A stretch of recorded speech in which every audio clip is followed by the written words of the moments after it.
হে তরুণ যুবকেরা আমার, হে আমার বন্ধুরা, শুনে রেখে দিন বাবা, আল্লাহর নবীর সাহাবীরা ওয়াজ শুনতেন, ওয়াজ এমন ভাবে শুনতেন, হৃদয় লাগিয়ে শুনতেন ওয়াজ। বন্ধুরা আমার, তারা নামাজের এতটাই পায়রাবি ছিলেন, তারা রাসূলের সুন্নতের এতটা পায়রাবি করেছেন। রাসূল যেভাবে নামাজ পড়তে বলেছেন সেভাবে তারা নামাজ পড়েন, রাসূল যেভাবে সুন্নতটা আমল করতে বলেছেন সেভাবেই তারা সুন্নতটা আমল করে। আজকে এই পবিত্র আশুরার রাত্রি থেকে আমরা যদি প্রতিজ্ঞাবদ্ধ হয়ে যাই, আজ থেকে অল্প দিন আমাদের জীবন, বেশি দিনের জিন্দেগি নয়, জীবনটা বড় সংক্ষিপ্ত। আমরা ভাবছি 50 বছর, 60 বছর, 70 বছর, কিন্তু কিয়ামতের একটা দিন হবে, একটা দিন হবে 50,000 বছরের দিন। সেই একটা দিনের তুলনায় আপনি পৃথিবীতে 50 বছর, 60 বছর বেঁচে আছেন, মানে কয়েক দিন কিংবা কয়েক ঘন্টা বেঁচে আছেন বাবা। হে তরুণ যুবকেরা আমার, আল্লাহ কোরআন মাজিদে বলেন, ওয়ালাল আখিরাতু খায়রুল লাকা মিনাল উলা, পরকালটা হলো তোমাদের জন্য উত্তম, আখিরাতটা তোমাদের জন্য হলো উত্তম এবং ভালো। ভাইরা আমার, তরুণ যুবকেরা আমার, মুরব্বিয়ানেরা আমার, কোরআন মাজিদে অন্য জায়গায় আল্লাহ বলছেন, বাল তুসিরুনাল হায়াতাদ দুনিয়া ওয়াল আখিরাতু খায়রুন ওয়া আবকা, এই দুনিয়াটা হলো তোমাদের জন্য ক্ষণস্থায়ী, পরকালটা হলো তোমাদের জন্য চিরস্থায়ী।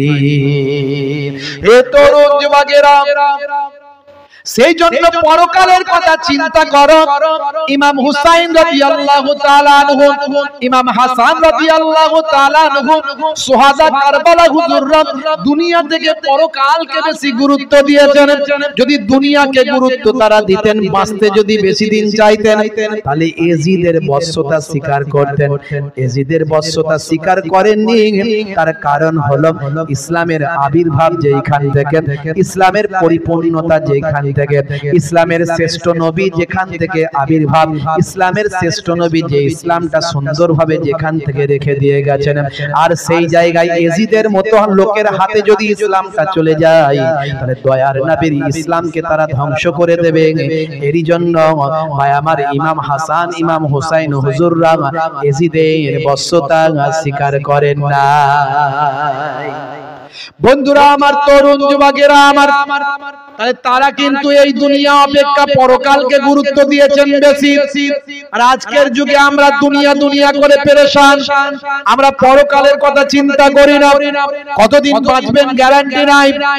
হে তরুণ যুবকেরা, হে আমার বন্ধুরা, হে আমার মুরব্বিয়ানেরা, শুনে রেখে দিন বাবা, জেনে রেখে দেন, হে মুসলমান, এই দুনিয়া অপেক্ষা পরকালের চিন্তা বেশি বেশি করুন। নামাজটা ঠিকঠাক ভাবে পড়ার চেষ্টা করুন, নামাজের সময় হলে নামাজ ছেড়ে দেবেন না।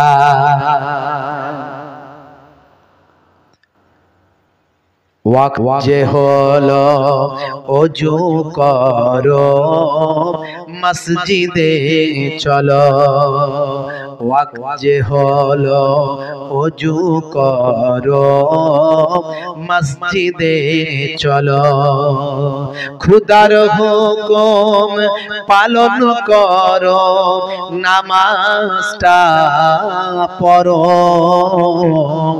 ওয়াক্ত যে হলো ওযু করো, মসজিদে চলো। জোরে হবে না? জোরে হবে না? আর জোরে হবে না? दिन राते 5 वक्त नामाज पढ़ले पाबे भाई जन्नत। दिन राते 5 वक्त नामाज पढ़ले पाबे भाई जन्नत। जोरे हबे ना? फजरेर समय होले मस्जिदे जाओ तुमी चले, থেকো না বিছানায় শুয়ে, খোদা দেয় রহমত ঢেলে। আরে জোরে হবে না? জোরে হবে না? ফজরের সময় হলে মসজিদে যাও তুমি চলে, থেকো না বিছানায় শুয়ে, খোদা দেয় রহমত ঢেলে। জোহরের সময় হলে কাজটা দাও তুমি ছেড়ে, কিছু সময় দাও নামাজে, সফলতা আসবে কাজে। আর জোরে হবে না, আর জোরে হবে না। আসরের ওয়াক্তটা হলে অপচয় সময়টা না করে, মসজিদে যাও তুমি চলে, আমল নামা ডান হাতে পাবে। আসরের সময় মুসলমানের ছেলে মসজিদে না গিয়ে বাজারে বসে তাস খেলে সময় কাটায়, আছে না নাই? মুসলমানের ছেলে ক্যারাম কেটে সময় কাটায়, আছে না নাই? মুসলমানের ছেলে গল্প করে সময় কাটায়, ফ্রি ফায়ার চালায়, আছে না নাই? মুয়াজ্জিন আযান দেয় নামাজে আয়, ওরা নামাজে না গিয়ে বাঁশবাগানের ঝাড়ে ফ্রি ফায়ার চালায়। আমি সেখানে গজলটা, আমি সেখানে কলমটা ধরেছি। আসরের ওয়াক্তটা হলে অপচয় সময় না করে, মসজিদে যাও তুমি চলে, আমল নামা ডান হাতে পাবে। জোরে হবে না। মাগরিবের ওয়াক্ত আসিলে মসজিদ যাও তুমি চলে, কবরের আযাব থেকে মুক্তি প্রভু দেবে। আর জোরে হবে না। মাগরিবের ওয়াক্ত আসিলে মসজিদ যাও তুমি চলে, কবরের আযাব থেকে মুক্তি প্রভু দেবে। এসার সময় হলে অবহেলা না তুমি করে, নামাজ যাও চলে, কবরে মুক্তি পাবে। আর জোরে হবে না। বন্ধুরা আমার, তরুণ যুবকেরা আমার, হে আমার মুরব্বিয়ানিরা, হে জওয়ান যুবকেরা, শুনে রেখেন দিন বাবা, ভাইরা আমার, তরুণ যুবকেরা আমার, সেই কলিজার টুকরা নাতিরা, কত নবী আমার ভালোবাসতেন, মহব্বত করতেন। বন্ধুরা আমার, দয়ার নবী ওয়াজ করছেন, সাহাবীরা ওয়াজ শুনছেন। মাঝে মাঝে হযরত ইমাম হাসান, ইমাম হুসাইন দয়ার নবীর কোলে এসে তারা বসে পড়তেন। নবী আমার ওয়াজ করছেন, কলিজার টুকরা নাতিরা এসে কোলে বসে যায়। সাহাবায়ে কেরামদের ওয়াজের ডিস্টার্ব হয়, নবী আমার নাতিদের আগে আবদারটা মিটিয়ে দেয়। নাতিরা এসে গেছে, 6 বছর বয়স, সামনে এসে বসে পড়েছে, কোলে বসে পড়েছে, আর ওয়াজ হবে? নাতি কাঁদছে, না না এটা হয়েছে, ওটা হয়েছে, না না জান এটা হয়েছে, আগে নাতিদের আবদার মেটাতে হবে। তাই নবী যখন ওয়াজ করতেন, দুই একজন সাহাবী দূরে গিয়ে দাঁড়িয়ে দাঁড়িয়ে এই বাচ্চাদেরকে পাহারা দিত, যেন চলে না আসে, বুঝতে পারছেন? যেন চলে না আসে, পাহারা দিত। সাহাবী পাহারা দিচ্ছেন যাতে ইমাম হুসাইন, ইমাম হাসান না চলে আসেন। হে তরুণ যুবকেরা, হে আমার বন্ধুরা, শুনে রেখেন দিন বাবা, জরুরি আলোচনা করছেন নবী আমার। এমন সময় সাহাবী দেখছেন ইমাম হুসাইন আসছে, চট করে ঘিরে ফেলেছে, যাবে না। বাবু যাবে না, রাসূলের কলিজার টুকরা নওয়াসে রাসূল যাওয়া চলবে না। কেন যাব না?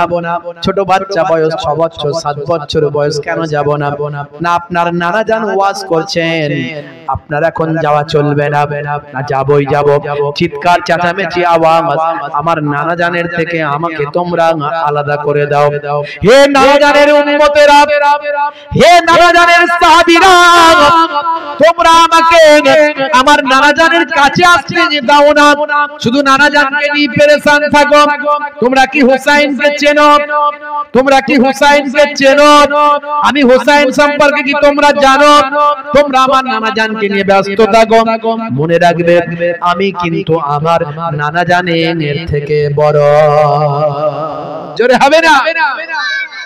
বন্ধুরা আমার, তরুণ যুবকেরা আমার, হে আমার মুরব্বিয়ানিরা, এই আওয়াজটা চলে এসেছে আল্লাহর নবীর কাছে, চলে এসেছে সাহাবায়ে কেরামদের কাছে, চলে এসেছে। হযরতে আলী মুর্তজা কারামাল্লাহু ওয়াজহু উঠে গিয়েছেন, ইমাম হোসেনকে মারতে যাবেন, ইমাম হোসেনকে বকবেন। বাবা আল্লাহর নবী নিষেধ করলেন, আমার নাতিকে আমার কাছে নিয়ে এসো, তাকে আটকায়ো না, আমার নাতিকে আমার কাছে আসতে দাও, আমার হুসাইনকে আমার কাছে আসতে দাও। হে তরুণ যুবকেরা, ওয়াজ বন্ধ হয়ে গেল। কলিজার টুকরা নাতিকে নবী আমার কোলে নিলেন, জানুতে বসিয়ে দিলেন। কি অভিযোগ বলো, কি অভিযোগ বলো? তার অভিযোগ শুনলেন, আল্লাহর নবী অভিযোগ মেটালেন, কান্না মুখে হাসি ফুটিয়ে দিলেন, দিয়ে মুচকি হেসে বললেন, হে নানু ভাই শুনে রেখে দাও, তুমি একটা কথা বলেছো আমার কানে এসেছে।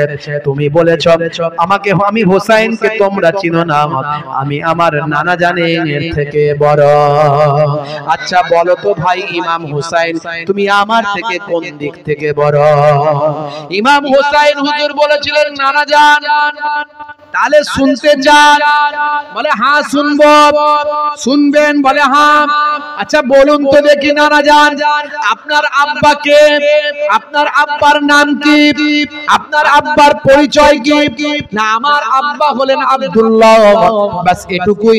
আপনার আব্বা আব্দুল্লাহ, আর কোন কি তার পরিচয় আছে? আর কোন কি তার বিশেষত্ব আছে? তার কি আর কোন বিশেষণ আছে? পৃথিবীর মানুষ কি আপনার আব্বাকে নিয়ে গর্ববোধ করে?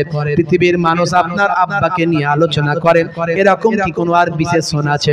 না না না, আপনার আব্বার পরিচয় থেকে আমার আব্বার পরিচয় কিন্তু কম নয়। আপনার আব্বাকে যদি এক পাল্লায় চাপানো হয়, আমার আব্বাকে যদি আর এক পাল্লায় চাপানো হয়, বেশক আমার আব্বার পাল্লাটা ভারী হয়ে যাবে। আপনি কি জানেন আমার আব্বাকে? আমার আব্বা হলেন আসাদুল্লাহিল গালিব। আমার আল্লাহ, আমার আল্লাহ তাআলা সিংহ, আল্লাহর বাঘ। আমার আব্বাকে আল্লাহ শেরে খোদা বানিয়েছেন। শুধু তাই নয়, আমার আব্বার সম্পর্কে আপনি বলেছেন, আনা মাদিনাতুল ইলমি ওয়ালিয়ুন বাবুহা, আমি হলাম ইলমের শহর, আর সেই শহরের দরজা হলেন হযরতে শেরে খোদা আলী মুর্তজা। শুধু তাই নয়, আপনি কি জানেন আমার আব্বা জান হলেন 10 জনকে দুনিয়াতে জান্নাতের সার্টিফিকেট দেয়া হয়েছে। আপনার আব্বা তার মধ্যে নাই, কিন্তু আমার আব্বাকে জান্নাতের সার্টিফিকেট দুনিয়াতে দেওয়া হয়েছে। তাহলে আপনি বলুন দেখি, আপনার আব্বা বড় না আমার আব্বা বড়? তাহলে আপনি কি আমার থেকে বড় হলেন? ঠিক আছে, তোমার আব্বাই বড়। আচ্ছা তারপর বলে এরপরে আরো বলবো? বলে হ্যাঁ বলো। আচ্ছা বলুন তো দেখি নানা জান, আপনার আম্মাকে, আপনার আম্মার পরিচয় কি, আপনার আম্মার বিশেষণ কি আছে, আপনার আম্মার কতটা সম্মান? আর আপনি কি জানেন আপনার আম্মাকে?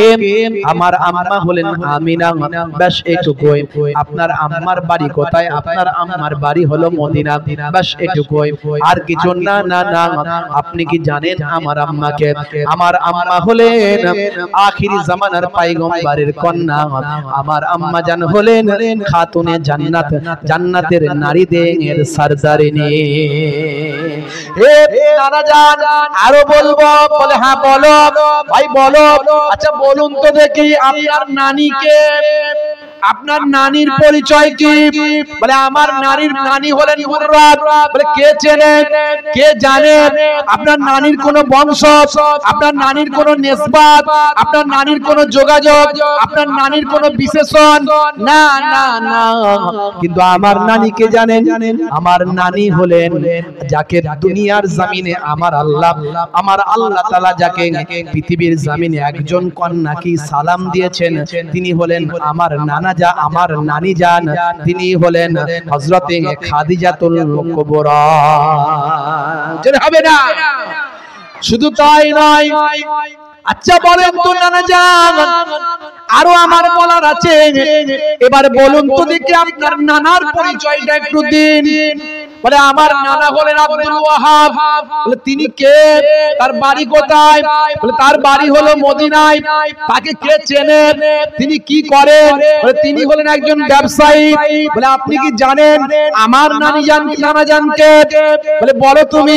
বলে আমার নানা জান হলেন জগতের শেষ নবী, আখিরি জামানার পয়গম্বর, নবীউল আম্বিয়া, সরকারে দো জাহান, সুলতানে মদিনা, হাউজে কাউসারের মালিক যিনি, জান্নাতের সুপারিশকারী তিনি, রাহমাতুল লিল আলামিন যিনি, তিনি হলেন আমার নানা জান।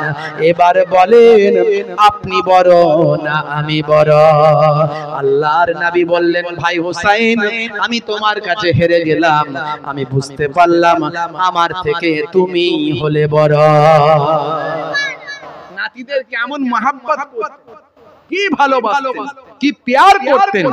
সেই নাতিদেরকে একজনকে বিষ পান করিয়ে শহীদ করানো হয়েছিল। আমি ডিটেইলস ওয়াজ করেছি, আমার ডিটেইলস বক্তব্য আছে, প্রায় 3-4 ঘন্টার ওয়াজ। ভাইরা আমার, কিভাবে আমিরে মাবিয়ার পর ইয়াজিদ কিভাবে খলিফার সিংহাসনে বসলো, তারপর কি করলো, ইমাম হোসেন হুজুরকে তারা হত্যা করতে চেষ্টা করেছিল, শহীদ করতে চেষ্টা করেছিল। ইমাম হোসেন হুজুর মক্কায় চলে গেলেন, কাবা ঘরের ইমাম হয়ে গেলেন। সেখানে থাকতে থাকতে কুফা থেকে কত চিঠি আসতে শুরু করলো। তারপরে কুফায় কিভাবে গেলেন, কিভাবে হুর ঘুরে ঘিরে ফেললো 500 জন সৈন্য নিয়ে। তারপর ওবাইদুল্লাহ বিন জিয়াদ কি করলো, এইভাবে ডিটেইল সবকিছু করে আলোচনা আছে। ফোরাত নদীর পানি আটকে দিয়ে ভাই আমার তরুণ যুবকেরা আমার একজন ইমাম হাসান রাদিয়াল্লাহু তাআলা আনহুকে বারবার বিস্ফান করানো হয়েছিল, যার জন্য আল্লাহ রাব্বুল আলামিন জানিয়ে দিয়েছিলেন, ফেরেশতা জিবরাইল আলাইহিস সালাম বলেছিলেন আপনার বড় নাতি যখন ইন্তেকাল করবে তার সারা শরীরটা সবুজ হয়ে যাবে, তারই বিনিময়ে আমার আল্লাহ তাআলা জান্নাতে একটা সবুজ বর্ণের বালাখানা রেখে দিয়েছে। 49 হিজরি 45 বছর বয়স, জীবনের শেষ রাত হযরত ইমাম হাসান রাদিয়াল্লাহু তাআলা, জীবনের শেষ রাত হযরত ইমাম হাসান রাদিয়াল্লাহু তাআলা রাতের বেলা তিনি একটু বিশ্রাম নিচ্ছেন, চোখটা লেগে গিয়েছে, মহাব্বতের মুরিদানেরা ঘিরে আছে, কেউ না আবার হুজুরকে বিষ না পান করিয়ে দেয়। হে তরুণ যুবকেরা, কুজোর মুখটা সিল করা আছে যাতে কুজোর মুখে কেউ পানি না বিষ না ঢেলে দিতে পারে। হঠাৎ করে তিনি স্বপ্নের মধ্যে, ভাই আমার ঘুমের মধ্যে স্বপ্ন খ্বাব দেখতে লাগলেন। ইমাম হাসান রাদিয়াল্লাহু তাআলা আনহু রাসূলের কলিজার টুকরা বড় নওয়াসা, তিনি দেখতে লাগলেন যে তিনি দেখছেন আল্লাহর জান্নাতে পৌঁছে গেছি। একটা চেয়ারে বসে আছেন নানা জান আখিরি জামানার পয়গম্বর, আর একটা চেয়ারে বসে আছেন আম্মা জান, আর একটা চেয়ারে বসে আছেন আব্বা জান। নানা জান বলছেন ভাই হাসান, ভাই হাসান তাড়াতাড়ি দুনিয়া ছেড়ে জান্নাতে চলে এসো, এসো এসো, নানা নাতি একসঙ্গে বসবাস করি। তবে মনে রাখবে তুমি আসার আগে তোমার উপর অনেক মুসিবত চলতে থাকবে, না সাবারি করবে না, ধৈর্য হারা হয়ে যাবে না, না শুকরি করবে না, না সাবারি করবে না, কারণ তোমাকে দেখিয়ে কাল কিয়ামতের দিনে আমি আমার কোটি কোটি উম্মতিদের নাজাত করাতে পারবো।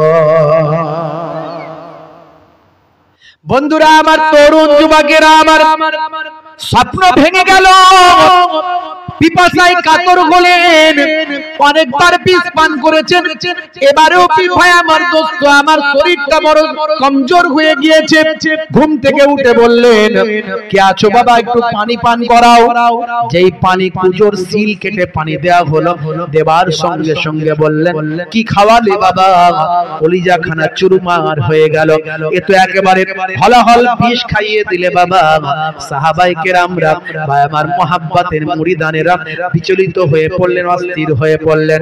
আমরা কুজো সিল করে রেখেছিলাম, তার মাঝখান থেকে কেউ কুজো পাল্টে নিয়েছে কিংবা বিষ ঢেলে দিয়েছে। হাই সর্বনাশ, কি হলো কি হলো? পাকাল মাছের মতো লাফাতে লাগলেন। ইমাম হুসাইন আমার ছোট ভাইকে তাড়াতাড়ি ডাকো। প্রত্যেকবারে বিষ পান করে নানা জানের রওজা পর্যন্ত গেছি, এবারে মনে হয় নানা জানের রওজা পর্যন্ত আর আমি যেতে পারবো না। হে তরুণ যুবকেরা, ইমাম হুসাইন হুজুর এলেন, বললেন, বড় ভাইজান আবার আপনাকে বিষ পান করালো, আপনি অনুমতি দেন, আমি খবর নেব, তথ্য নেব, যাচাই বাছাই করে অপরাধীকে নিজে হাতে শাস্তি দেব। ইমাম হুসাইন হুজুরকে বললেন, ভাই হুসাইন সবর নাসাবারি করবে না, নানাজানকে স্বপ্ন দেখেছি, নানাজান ধৈর্য ধারণ করতে বলেছেন, যদি আমি সুস্থ হয়ে যাই তার সঙ্গে বোঝাপড়া করব, আর যদি না সুস্থ হয়ে যায় তাহলে আমি আল্লাহর জমিন থেকে বিদায় নিলে তাকে আমি মাফ করে দেব। যাও যাও, আমার নানা নানি জান হায়াতে আছেন, জিজ্ঞাসা করো, যদি আমার ইন্তেকাল হয়ে যায় নানা জানের পাশে কি রওজাটা করা যাবে? যদি নানি জান অনুমতি দেয়, নানা জানের পাশে আমার রওজা করে দিও, আর নানি জান যদি অনুমতি না দেয় আমার আম্মা জানের পাশে জান্নাতুল বাকিতে আমার কবরটা দিও। জীবনের শেষ রাত স্বপ্ন দেখে তিনি শেষ নিঃশ্বাস ত্যাগ করেছিলেন, ইন্তেকাল করেছিলেন। একাকী হয়ে গিয়েছিলেন হযরতে ইমাম হুসাইন রাদিয়াল্লাহু তাআলা আনহু। 61 হিজরি 10ই মুহররম জীবনের শেষ রাত কারবালা ময়দানে বাধ্য হয়ে হেদায়েতের জন্য গিয়েছিলেন, ওয়াজ করার জন্য গিয়েছিলেন, দাওয়াত নিয়ে গিয়েছিলেন, 72 জন সঙ্গী নিয়ে, 40 জন পুরুষ, 32 জন শিশু আর মহিলা নিয়ে। ভাই আমার, কিন্তু নিরুপায় হয়ে তলোয়ার ধরতে হয়েছিল। যে কারবালা ময়দানে যায় সেই শহীদ হয়ে যায়। ভাইরা আমার, তারপরেও এজিদের বশ্যতা স্বীকার করেননি। তিনি বলেছিলেন যে এজিদ যদি ঈমানদার হতো, সচ্চা মানুষ হতো, সে যদি ভাই আমার অপরাধী না হতো, সে যদি অশ্লীল কাজে যুক্ত না থাকতো, যদি আল্লাহ এবং রাসূলের দ্বীনকে সহিভাবে মানতো, আমি হুসাইনের তাকে মেনে নিতে আপত্তি ছিল না। আমার নানাজানের তৈরি করা, নানাজানের হাত দিয়ে ভাই আমার তৈরি করা, নানাজানের হাত দিয়ে কমপ্লিট হওয়া ইসলাম এসেছে বাবা আদম নবী থেকে, আর পরিপূর্ণতা লাভ করেছে আমার নবীর হাত ধরে। সেই ইসলামকে এ ধ্বংস করবে এটা আমি মেনে নেব না। ইমাম হুসাইন রাদিয়াল্লাহু তাআলা আনহু শহীদ হয়েছিলেন, এটা ঠিক, কিন্তু শহীদ হয়েও ইমাম হুসাইন রাদিয়াল্লাহু তাআলা আনহু নানাজানের দ্বীনকে জিন্দা করে দিয়েছিলেন। এটা ভাই আমার ইসলামের বিজয়, ইসলামের পরাজয় নয়। কারণ ইমাম হুসাইন রাদিয়াল্লাহু তাআলা আনহু সেদিন যদি প্রতিবাদ না করে নিজের জীবনকে উৎসর্গ না করতেন, তাহলে আমরা যে ইসলাম পেয়েছি সেই ইসলাম পেতাম না।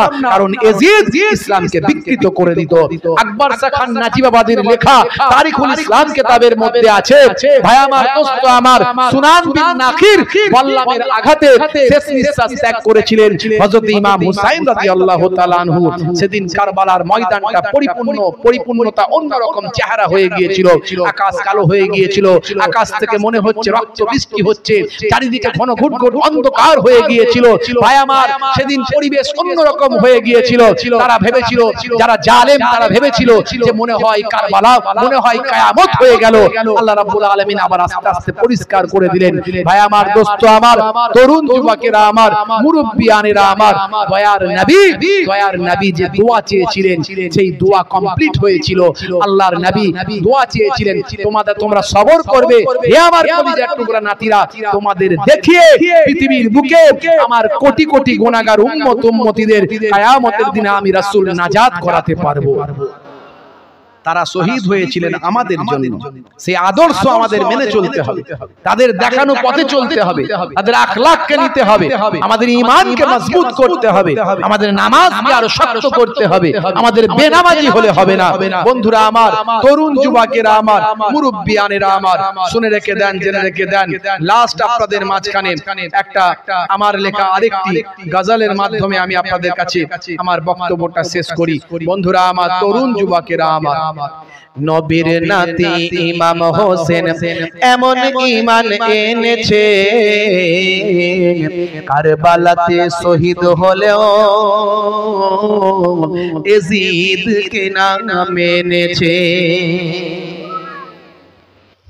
কুফাবাসী ইমামকে ওই চিঠি কত দেয়, ভালোবেসে ডেকে কেন জুলুম করে ভাই, অন্যায় ভাবে আঘাত করে, অন্যায় ভাবে আঘাত করে কারবালায়, রক্তে মাটি লাল হয়ে যায়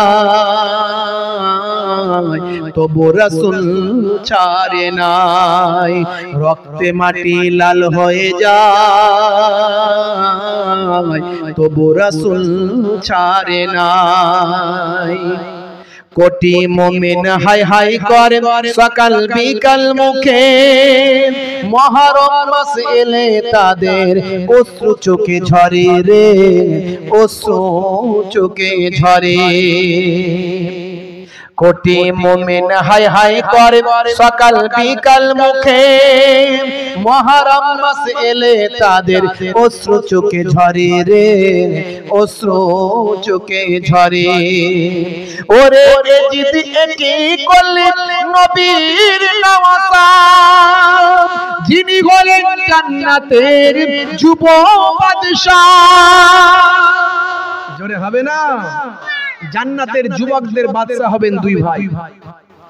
ওরে এজিদ একই করলেন নবীর নওয়াজা, যিনি হলেন জান্নাতের যুব বাদশা। সারা গায়ে রক্ত ঝরে, সারা গায়ে রক্ত ঝরে কারবালা লাল হয়েছে, তারপরেতেও ইমাম হোসেন রাসূল নাহি ছেড়েছে। জোরে হবে না? জোরে হবে না? পানি পানি নবীর নাতি হাহাকার কত করেছে, তারপরেতেও এজিদ সেনা ফোরাত ঘিরে রেখেছে। আড়াই বছরে ইমাম ছিলেন আজকার পেরেশান, মাতৃদুগ্ধ শুকিয়ে গেছে সন্তান নিয়ে যান। মা বলছে সন্তানকে কারবালায় নিয়ে গিয়ে জালেমদের দেখান, তাহলে তারা যদি একটু সন্তান আড়াই বছরের বাচ্চাকে দেখে একটু পানি দেয়। তাই এখানে আমি কলমটা ধরেছি। আড়াই বছরে ইমাম ছিলেন আজকার পেরেশান, মাতৃদুগ্ধ শুকিয়ে গেছে সন্তান নিয়ে যান। ইমাম হোসেন কারবালাতে, ইমাম হোসেন কারবালাতে দুধের শিশুকে দেখান, এক পেয়ালা পানি দিলে কাউসার দিতে চান, এক পেয়ালা পানি দিলে কাউসার দিতে চান। কোন দয়া হলো না দেখো এজিদ সৈন্যদের, পানির বদলে তীর দিল এক আসগারের বুকে রে, আসগারের বুকে রে। কোন দয়া হলো না দেখো এজিদ সৈন্যদের, পানির বদলে তীর দিল এক আসগারের বুকে রে, আসগারের বুকে রে। চিৎকার দিয়ে সন্তান তখন কেঁদে যারে যার, চিৎকার দিয়ে সন্তান তখন কেঁদে যারে যার, রক্ত মাখা ছোট্ট দেহ নিস্তেজ নির্বাক। চিৎকার দিয়ে আসগার তখন কেঁদে যারে যার, রক্ত মাখা ছোট্ট দেহ নিস্তেজ নির্বাক। অশ্রু চোখে ইমাম ফিরে, অশ্রু চোখে ইমাম ফিরে স্ত্রীকে বলে তার, পানির বদলে তীর মেরেছে সন্তান নাই তোমার, পানির বদলে তীর মেরেছে সন্তান নাই তোমার। নবীর নাতি ইমাম হোসেন এমন ঈমান এনেছে, কারবালাতে শহীদ হলেও এজিদ কে নাম এনেছে। मुझे कूफा वालों मुसाफिर न समझो, मैं आया नहीं हूँ बुलाया गया हूँ, मैं आया नहीं हूँ बुलाया गया हूँ। झुका था जो सरवर गाहे खुदा में, वही सर कलम हो गया करबला में। झुका था जो सरवर गाहे खुदा में, वही सर कलम हो गया करबला में। शहादत की मंजिल को पाया है मैंने, शहादत की मंजिल को पाया है मैंने।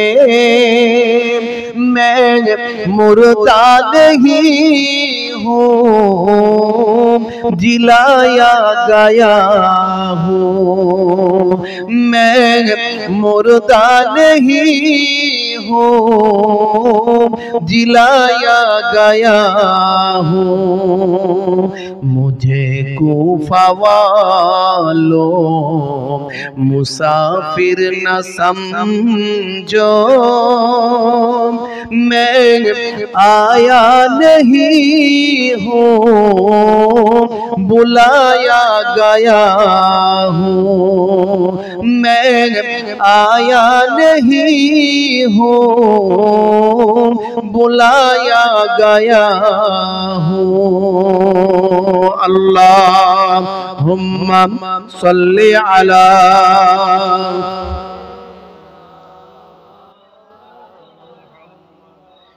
वअला आलि।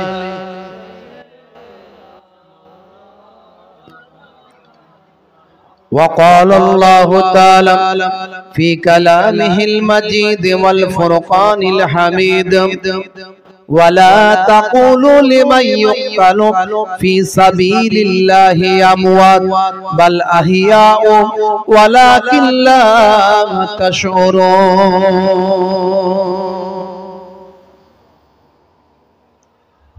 वक़ाल अन्नबिय्यु सल्लल्लाहु अलैहि वसल्लम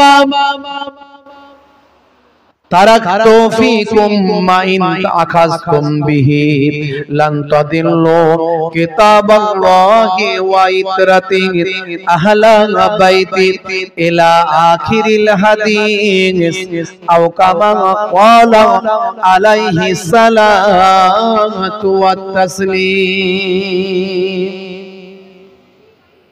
শ্রদ্ধেয় সম্মানীয় আজকের সভার সভাপতি, মঞ্চে উপবিষ্ট ওলামা হযরতগণ, ছোট ছোট বাচ্চারা আছে, সামনে আমার পিতৃতুল্য বাপজিরা আছেন, তরুণ যুবক বন্ধুরা আছেন, স্নেহের বাচ্চারা আছেন, পর্দার আড়ালে আমার জননী মায়েরা বোনেরা আছেন। খুব অল্প সময়ের জন্য এই আসুর আর রাত্রিতে আমরা দোয়ার মজলিসে বসেছি, সোয়াব রেসানির মজলিসে বসেছি, সোহাদা কারবালা হুজুরদের আলোচনা মজলিসে বসেছি। আমাদের কাছে অত্যন্ত গুরুত্বপূর্ণ সোহাদা হুজুরদের আলোচনা। অনেকে বলে এত কারবালা নিয়ে আলোচনা করতে হবে কেন? এই 10ই মুহররম তো অনেক ঘটনা ঘটেছে, সেগুলো নিয়েও তো আলোচনা করা যায় নিশ্চয়। তিনি ভুল বলছেন না, কিন্তু উম্মতে মুহাম্মাদির কাছে সমস্ত নবীদের আগে সমস্ত নবীদের মর্যাদার অপেক্ষা আমার আপনার রাসূলের মর্যাদা সবচেয়ে বেশি। জোরে হবে না? এটা আপনার ঈমান। আমার আপনার রাসূলকে আমার আল্লাহ তাআলা বানিয়েছেন নবিউল আম্বিয়া করে, সমস্ত নবীদের ইমাম করে বানিয়েছেন, সমস্ত নবীদের নবী করে বানিয়েছেন, ইমামুল আম্বিয়া করে, সমস্ত নবীদের নেতা করে বানিয়েছেন। আমার আপনার নবীর মর্যাদা যে সবচেয়ে বেশি তার প্রমাণ বাইতুল মুকাদ্দাসে সমস্ত নবীদের ইমাম করে আমার আপনার নবীকে নেতৃত্বের মর্যাদা আল্লাহ দান করেছেন। সেই রাসূলের কলিজার টুকরা নাতিদের আমরা ভুলতে পারি না। হে তরুণ যুবকেরা, হে আমার বন্ধুরা, শুনে রেখে দিন বাবা, জেনে রেখে যান। কারবালার ঘটনা বললেন, রাসূলের কলিজার টুকরা নাতিদের কথা বললেন, ঘন্টার পর ঘন্টা আলোচনা করা যাবে। ইন্টারনেটে আমার বক্তব্য আছে, 3-4 ঘন্টা ধরে আমার বক্তব্য আছে। আজকে আমি বেশি আলোচনা করব না, সংক্ষেপে 2-1টি কথা বলবো। কেন আমরা সোহাদা হুজুরদের ভালোবাসি, কেন আমরা আহলে বায়াতদের ভালোবাসি। আল্লাহর নবীর হাদিসটা আমি আপনাদের মাঝখানে তেলাওয়াত করেছি। দয়ার নবী বলেছেন, তারাকতু ফীকুম মাইন আখাযতুম বিহি লান তাদিল্লু কিতাবাল্লাহি ওয়া ইতরাতি আহলে বাইতি। আমি তোমাদের কাছে দুটো জিনিস ছেড়ে দিয়ে গেলাম, একটা হলো আল্লাহর বাণী কোরআন মাজিদ, আর একটা হলো আমার আহলে বায়াত। হে তরুণ যুবকেরা, হে আমার বন্ধুরা, শুনে রেখে দিন বাবা, জেনে রেখে যান। ফাজাইলে মুনাকিবাত অধ্যায় পাক পাঞ্জাতনের কথা বলা হয়েছে, আহলে বায়াতদের কথা বলা হয়েছে। একদিনকার ঘটনা, আল্লাহর নবী মা ফাতেমার বাড়িতে গেলেন। আম্মা জান ফাতেমা তো জোহরা রাদিয়াল্লাহু তাআলা আনহার বাড়িতে গেলেন। এমন সময় বেটি ফাতেমাকে ডাক দিলেন, ও বেটি ফাতেমা, এদিকে এসো। আল্লাহর নবী শরীর মোবারকে চাদর পরা ছিলেন। আল্লাহর নবী সেই চাদরের ভিতরে আম্মা জান ফাতেমা তো জোহরা রাদিয়াল্লাহু তাআলা আনহাকে নিজে ঢুকিয়ে নিলেন। দেখতে দেখতে এসে হাজির হলেন হযরতে ইমাম হাসান রাদিয়াল্লাহু তাআলা আনহু। দেখতে দেখতে এসে হাজির হলেন হযরতে ইমাম হুসাইন রাদিয়াল্লাহু তাআলা আনহু। দেখতে দেখতে এসে উপস্থিত হলেন শেরে খোদা আসাদুল্লাহিল গালিব হযরতে আলী মুর্তজা কারামাল্লাহু ওয়াজহু। আল্লাহর নবী প্রত্যেককে চাদরের ভিতরে ঢুকিয়ে নিয়ে আল্লাহর দরবারে মোনাজাত করতে লাগলেন।